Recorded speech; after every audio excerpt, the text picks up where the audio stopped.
Hello friends, સ્વાગત છે આપનું મારી સ્વાદિષ્ટ રસોઈના રસોડે।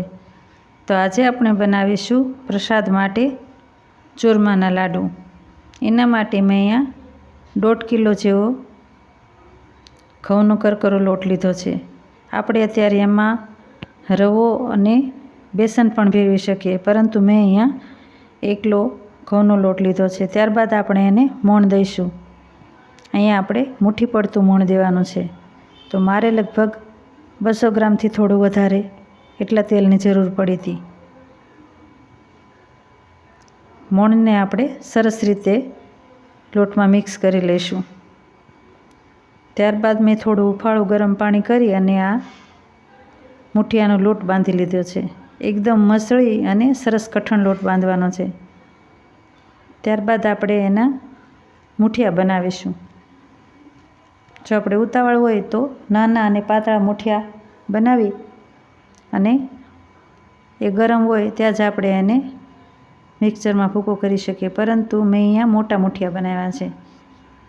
મોટા મુઠિયાને તળાતા થોડી વાર લાગે, એને મીડિયમ ફ્લેમ પર તળવાના છે।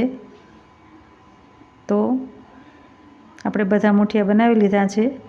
હવે મેં અહીંયા તેલ ગરમ કરવા મૂક્યું છે।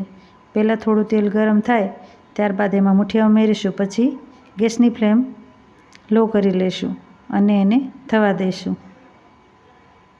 આ મુઠિયાને તળાતા લગભગ 15 મિનિટ જેટલો ટાઈમ લાગે છે।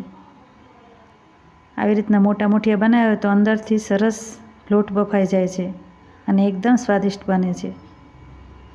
તો એકદમ લો ફ્લેમ પર એને થવા દઈશું। મુઠિયાનો કલર ચેન્જ થવા લાગ્યો છે।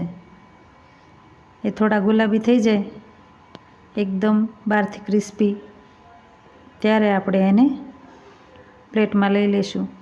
તો મુઠિયા તૈયાર થઈ ગયા છે। તો આવી રીતના મેં બધા જ મુઠિયા તળી લીધા છે। હવે એને અડધી કલાક માટે ઠરવા દઈશું। ત્યારબાદ એનો મિક્સચરમાં પાવડર કરી લઈશું। હવે મેં એમાં 600 ગ્રામ જેવો ગોળ ઉમેર્યો છે।